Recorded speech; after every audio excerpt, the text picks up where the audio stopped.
Dans cette vidéo, on poursuit l'analyse de la situation de Bézier et Loftus sur l'identification d'un coupable parmi une présentation de suspects potentiels. Simplement, plutôt que de réfléchir maintenant à la probabilité d'identifier le vrai coupable par chance, on va s'intéresser à un événement un petit peu plus compliqué qui est la probabilité d'avoir un certain nombre de bonnes identifications à l'échelle d'un échantillon d'observation. Souvenez-vous, dans l'expérience de Bézier et Loftus, il y a 40 sujets qui ont été interrogés. Pour répondre à cette question du calcul et du mode de calcul que nous devons adopter pour calculer une probabilité à l'échelle de plusieurs personnes interrogées, on a besoin de la loi du produit que nous revoyons dans le petit atelier qui suit.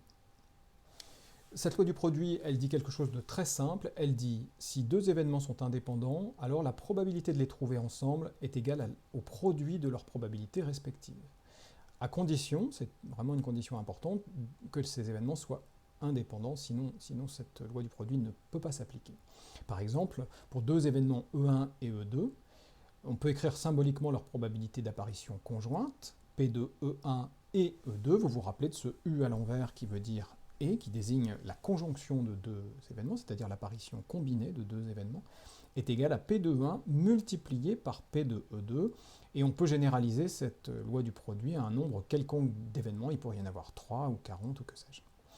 Cette loi du produit, essayons de l'appliquer dans des situations très simples pour vous rappeler un petit peu comment elle fonctionne et aussi pour vous rappeler comment elle nous permet de répondre à la question qu'on se pose sur la probabilité d'un comptage. Imaginez que vous lancez 2 dés, l'un après l'autre. 2 dés équilibrés, le lancer est honnête, et la question qui vous est posée, c'est quelle est la probabilité du premier dé de tomber sur le 6. Là, on fait le même raisonnement que celui que nous avons mené sur les suspects. Si le dé est équilibré, c'est la chance seule qui joue. Chacune des faces du dé a la même chance d'apparaître. Et par conséquent, nous allons dire que tomber sur le 6 est de probabilité 1 sur 6. Ok. Sur le deuxième dé, on peut faire le même raisonnement. Il est équilibré et le lancer est honnête. Il y a une chance sur 6 de tomber sur le deuxième dé quand on le lance. Est-ce qu'on peut dire que ce que nous avons fait jusqu'à présent, en particulier le lancer du premier dé et le lancer du deuxième dé, sont des événements dépendants ou indépendants? Franchement, dans cette situation, il n'y a aucune raison particulière de supposer une dépendance des événements, en tout cas si les dés ont suffisamment d'espace pour pouvoir par exemple ne pas s'entrechoquer, pour que le tapis soit... pour que ce soit le cas, il faut que le tapis de lancement soit assez grand, bien entendu. Nous, on va admettre dans ce raisonnement un petit peu abstrait que nous faisons là que toutes les conditions sont réunies, et à ce titre, on dira les résultats dans une telle situation sont indépendants les uns des autres. Mais cette question préliminaire est importante. Pour pouvoir utiliser la loi du produit, on a besoin à chaque fois de se convaincre qu'on a bien affaire à des événements indépendants, et en psychologie, dans des situations concrètes, ce ne sera pas toujours trivial. Maintenant, en appliquant la loi du produit, quelle est la probabilité d'avoir ce résultat combiné, c'est-à-dire le premier dé tombé sur le 6, le deuxième dé tombé sur le 6 également? On applique là pour le coup, sous couvert de la condition d'indépendance, on applique la loi du produit. 1 sixième multiplié par 1 sixième est égal à 1 36e. Je vous laisse revoir les multiplications de fractions si vous avez un doute sur ce résultat. Une chance sur 36, voilà quelle était la probabilité, quand on lance 2 fois ou quand on lance 2 dés, de les voir tous les deux prendre la valeur 6. Dans l'expérience de Bézier et Loftus, imaginons qu'on ait interrogé 2 personnes seulement à qui on a présenté les 6 portraits et à qui on a demandé de nous montrer la personne qu'ils pensaient être le vrai coupable. Dans cette situation-là, qu'est-ce que vous diriez de la dépendance de leurs réponses? Est-ce que les réponses des personnes sont forcément dépendantes? Est-ce que les réponses des personnes sont forcément indépendantes? Ou bien est-ce qu'elles sont indépendantes à certaines conditions? Et là c'est pas si simple, et pas aussi simple en tout cas qu'un lancer de dés, bien entendu. On est dans le domaine du comportement. Une des questions critiques sera de savoir si les témoins ont été interrogés séparément.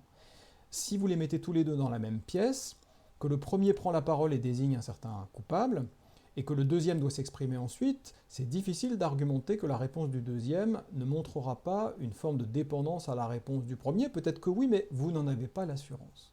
Donc dans cette situation, on fera extrêmement attention en psychologie à interroger toujours les personnes de façon indépendante. Et du coup, ça rend compliqué la notion de passation collective, par exemple. Et c'est vrai dans un certain nombre de situations, il faut éviter les passations collectives précisément pour pouvoir argumenter l'indépendance, qui est au cœur de beaucoup de lois de distribution. Donc ici, on dira, Elles sont indépendantes, les réponses, si les sujets ne se connaissent pas et n'ont pas pu se parler, en particulier s'ils ont été interrogés séparément et n'ont pas pu se parler avant, alors on peut argumenter l'indépendance.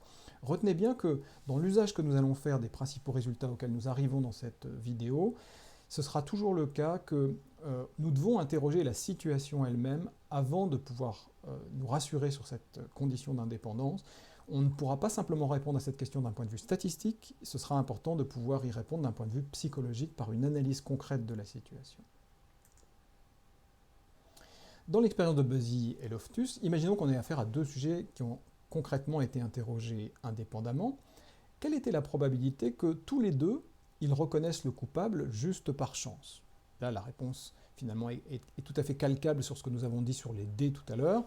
Si le premier a une chance sur 6 de tomber sur le vrai coupable, et c'est normalement ce que la chance permet d'attendre, et que le deuxième a également une chance sur 6 de tomber sur le vrai coupable, alors la probabilité que tous les deux ils aient reconnu le vrai coupable est de 1 chance sur 6 multipliée par 1 chance sur 6, c'est-à-dire 1 chance sur 36. On va appeler pi0 cette probabilité, parce que c'est une probabilité théorique, elle se déduit du raisonnement qui dit les sujets certes ont désigné le vrai coupable, mais c'était juste par chance, et c'était vrai pour le premier comme pour le deuxième. Si on doit choisir une écriture symbolique pour la probabilité qu'ils reconnaissent tous les deux le vrai coupable, de façon indépendante, nous savons par application de la loi du produit qu'il faut multiplier leurs probabilités respectives d'y arriver, par conséquent, pi0 pour le premier, multiplié par pi0 pour le deuxième. Par chance, si c'est vraiment la seule chance qui agit pour l'un comme pour l'autre, alors ils ont la même probabilité d'identifier le vrai coupable. Ça nous permet d'écrire pi0 fois pi0, comme la probabilité de les voir tous les deux désigner le vrai coupable, ce qu'on peut écrire en abrégé pi0 puissance 2, pi0 au carré. Imaginez maintenant, pour généraliser un tout petit peu ce raisonnement, qu'on ait interrogé 3 sujets indépendants et que tous les 3 ont désigné et reconnu ou cru reconnaître le vrai coupable. Même raisonnement, si c'est la chance seule qui joue, chacun d'entre eux a pi0 en probabilité de désigner le vrai coupable, et la probabilité globale de les voir tous les 3 simultanément reconnaître le vrai coupable est alors de pi0 fois pi0 fois pi0, autrement dit, pi0 puissance 3. Et là, vous voyez apparaître une forme générale, je pourrais vous interroger sur 4 sujets qui identifient le vrai coupable, ou 5, ou 6, ou 7, vous voyez immédiatement qu'on aura tout le temps la même structure de formule, pas le même résultat, mais la même structure, c'est-à-dire pi0, la probabilité de désigner le vrai coupable par chance, puissance, le nombre de personnes qui ont effectivement désigné le vrai coupable sur l'ensemble de ceux qui étaient interrogés. Maintenant, imaginez un scénario un petit peu plus complexe, où sur 3 personnes interrogées, les 2 premiers reconnaissent le vrai coupable, mais pas la troisième. Quelle était la probabilité, pour commencer par quelque chose de simple, dans ce scénario particulier, quelle était la probabilité que le dernier ne reconnaisse pas le coupable, si la chance seule est en jeu? Si la chance seule est en jeu, la probabilité de reconnaître le vrai coupable est de 1 chance sur 6. Par conséquent, dans cette situation, il n'y a que 2 événements possibles, soit on reconnaît, soit on ne reconnaît pas. La probabilité de ne pas reconnaître le vrai coupable est son complément à 1, par conséquent, 5 chances sur 6. Ou si vous préférez, 1 moins 1 sixième, ce qui veut dire la même chose. Donc ici, ne pas reconnaître le vrai coupable, si la chance seule est en jeu, c'est 5 chances sur 6. Si on doit écrire en symbole cette probabilité de ne pas reconnaître le vrai coupable, pi0 étant la probabilité de le reconnaître, alors la probabilité de ne pas le reconnaître, c'est son complément à 1, 1 moins pi0. On a 1 sixième de reconnaissance, on a 5 sixièmes de non-reconnaissance, 1 moins pi0. Ok, maintenant imaginez la situation suivante sur 3 personnes. Les 2 premières ont reconnu le vrai coupable, mais pas la dernière. Comment on peut écrire symboliquement la probabilité de cette séquence exacte de réponses? Les 2 premières identifient le vrai coupable, la troisième personne ne l'identifie pas. Pour les 2 premières, la probabilité d'identifier était de pi0. Pi0 pour le premier, pi0 pour le deuxième. Et pour la troisième personne, la probabilité de ne pas identifier est de 1 moins pi0. Quand on multiplie ces 3 probabilités par application de la loi du produit, à considérer que ces 3 personnes ont bien été interrogées séparément, alors on va avoir pi0 fois pi0 fois 1 moins pi0, ou encore en abrégé, sous une forme plus simple, pi0 au carré, multiplié par 1 moins pi0. où on voit bien que pi0 au carré représente la probabilité de bonne identification puissance le nombre de personnes qui ont bien identifié, c'est-à-dire 2. 1 moins pi0 représente la probabilité de mauvaise identification puissance le nombre de personnes qui ont mal identifié. Ici, il n'y en a qu'une. Donc on n'a pas écrit le petit 1, mais on aurait pu l'écrire.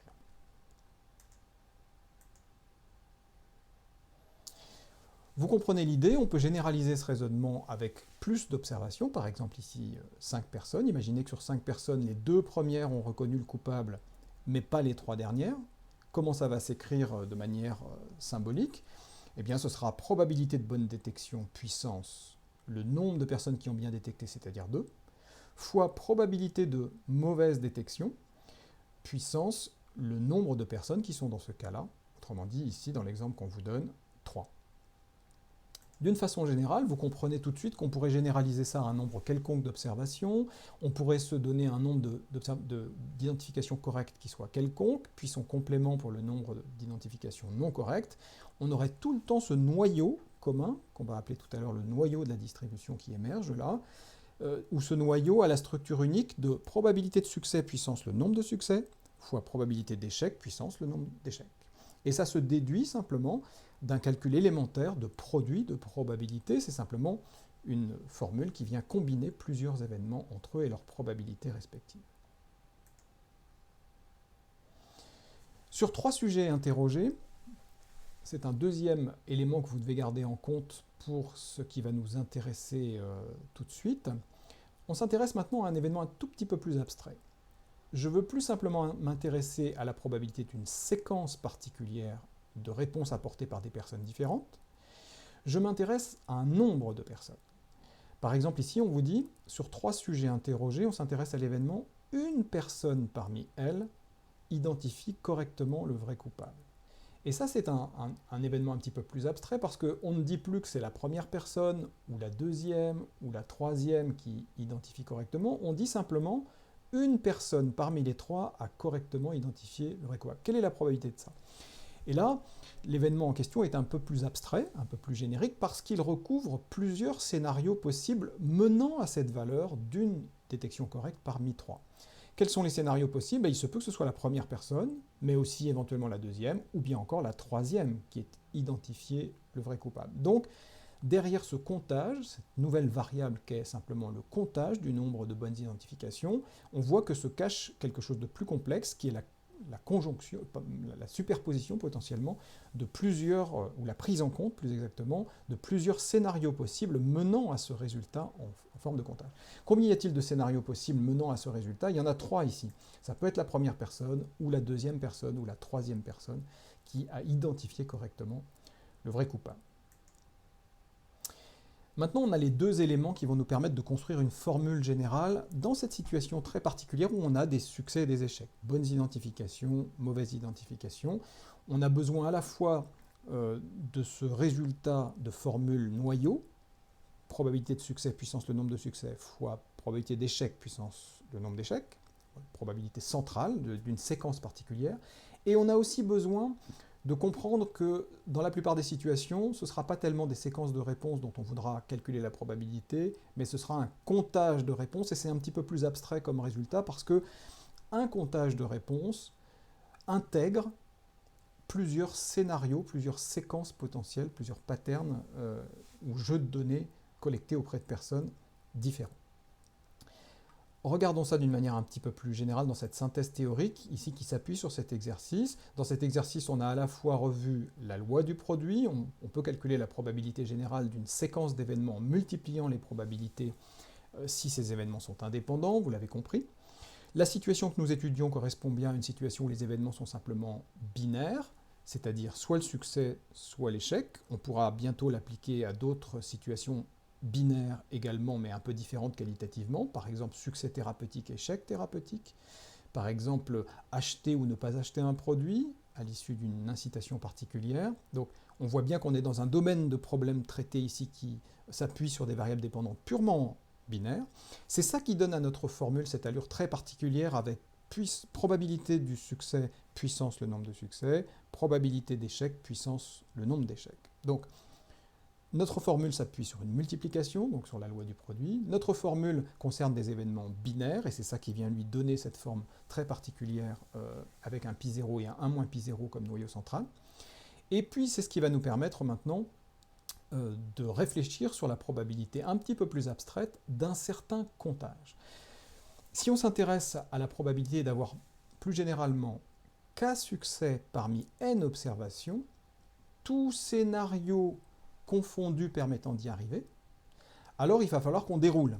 Pour chaque nombre de succès qu'on considère, il va falloir qu'on regarde toutes les manières d'y arriver.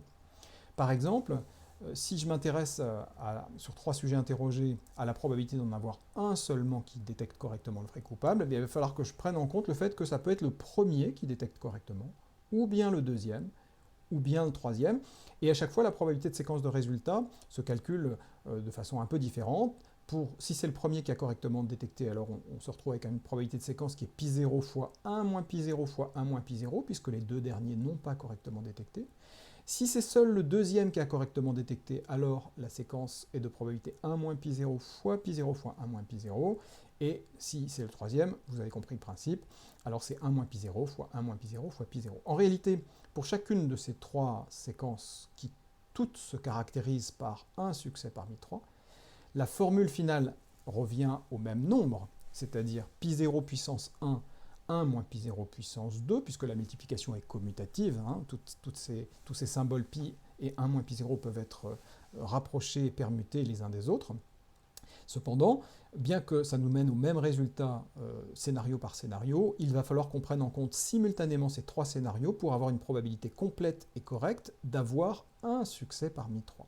Autrement dit, il va falloir que cette probabilité de la première séquence soit ajoutée à la probabilité de la deuxième séquence, puis ajoutée à la probabilité de la troisième séquence possible, pour avoir une probabilité complète d'une variable de comptage, c'est-à-dire d'un nombre de succès, qui soit très précisément égal à 1, tout scénario confondu permettant d'y arriver. De manière implicite, ici, pour faire cette opération, j'utilise une autre loi de calcul de probabilité que vous connaissez par ailleurs et qui s'appelle la loi de l'addition et qui permet de calculer une probabilité complète en additionnant des événements qui sont complémentaires les uns des autres, qui sont disjoints, en particulier si vous êtes dans le premier scénario et si vous ne pouvez pas être dans le deuxième ou dans le troisième, ce sont vraiment des scénarios exclusifs l'un de l'autre, c'est ce qui nous autorise à calculer ainsi une probabilité complète en additionnant leurs probabilités respectives. Comme la probabilité d'une séquence particulière est exactement la même que l'une ou l'autre des séquences, au fond c'est plus simple d'écrire cette addition sous la forme d'une multiplication, c'est-à-dire j'ai 3 fois le noyau commun π0 puissance 1, 1 moins π0 puissance 2. Et alors tout d'un coup vous voyez apparaître une formule encore plus générale qui va nous permettre dans toute situation où on étudie des événements binaires en succès-échec de calculer la probabilité d'en avoir un certain nombre de ces succès. J'aurai toujours mon probabilité de succès puissance le nombre de succès, probabilité d'échec puissance le nombre d'échecs, mais pour avoir une probabilité sur un effectif potentiel, je vais multiplier cette probabilité d'une séquence particulière par le nombre de scénarios, et par conséquent par le nombre de séquences possibles qui mènent à ce comptage particulier.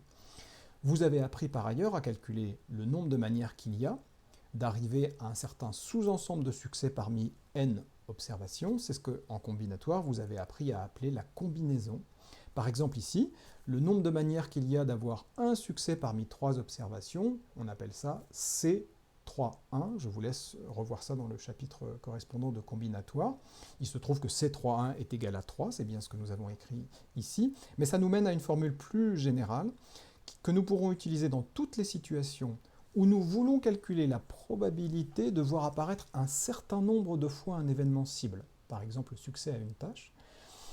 On aura dans cette formule générale π0 la probabilité du succès puissance le nombre de succès, 1 moins π0 la probabilité de l'échec puissance le nombre d'échecs, et sur n observations, vous voyez comment on l'écrit ici, sur n observations, s'il y a k succès, alors nécessairement il y a n moins k échecs. Donc le nombre n-k qui se trouve ici est bien simplement le nombre de mauvaises détections dans la situation de Bézier-Loftus par exemple. Et une fois qu'on a calculé ce noyau central ici qui correspond à la probabilité d'une séquence particulière, il ne faut pas oublier de multiplier cette probabilité d'une séquence par le nombre de séquences qui toutes mènent au comptage K d'événements cibles. Et c'est pourquoi on a cette multiplication ici par le CNK, par la combinaison particulière, par le nombre de manières qu'il y a dans une séquence de n observations de se retrouver avec K événements d'un certain type. Au final, l'expression que vous avez là est une formule générale qu'on appelle la loi binomiale. C'est une formule de calcul qui permet de calculer la probabilité d'un événement complexe qui est simplement un comptage. Alors attention, pas n'importe quel type de comptage. Il s'agit d'un comptage qui porte sur des événements binaires, en succès-échec. Il s'agit d'un comptage sur des événements indépendants. C'est ça qui nous a permis d'utiliser la loi du produit et de trouver dans cette formule, au fond, une multiplication de probabilités. Indirectement, vous la voyez apparaître sous la forme d'une écriture en puissance. C'est la multiplication qui fait apparaître cette structure particulière en puissance. Et troisièmement, il s'agit d'événements pour lesquels le succès a toujours la même probabilité. C'est le même symbole π0 que nous avons utilisé pour désigner la probabilité de succès pour le premier sujet, pour le deuxième sujet, pour le troisième sujet, par exemple ici dans mon exemple à 3 sujets interrogés. C'est à ce prix que nous avons vu apparaître π0 puissance le nombre de personnes qui ont réussi. C'est bien parce que le π0 est le même pour tous. Notez que dans plein de situations psychologiques, ce sera difficile à argumenter que la probabilité de voir la personne avoir le comportement cible est la même que la probabilité d'une autre personne. Et pour ça, nous aurons d'autres modèles qui sont des modèles à probabilité individuelle. On appelle ça des modèles de réponse en psychométrie et en statistique. Mais pour l'heure, on s'intéresse à des modèles simples où la probabilité de voir le comportement apparaître est la même pour tous les sujets que nous interrogeons. Lorsque ces trois conditions sont réunies, on a affaire à des événements binaires qui sont indépendants et pour lesquels la probabilité de succès est exactement la même pour tous les sujets, alors on n'a plus besoin de refaire la totalité du raisonnement que nous venons de faire ici. Il nous suffit d'aller directement à cette formule générale qui est valable dans tous ces cas, respectant ces trois conditions, et qu'on appelle la loi binomiale. Vous allez voir que cette loi binomiale, elle est la base de beaucoup de traitements statistiques que nous allons faire dans les fiches qui suivent sur précisément des comptages. Ça arrive très souvent dans des expériences de psychologie que le résultat de l'expérience soit simplement le nombre de fois où on voit apparaître un certain type de comportement. Eh bien, c'est cette loi binomiale qui va nous permettre de traiter ces situations de façon probabiliste.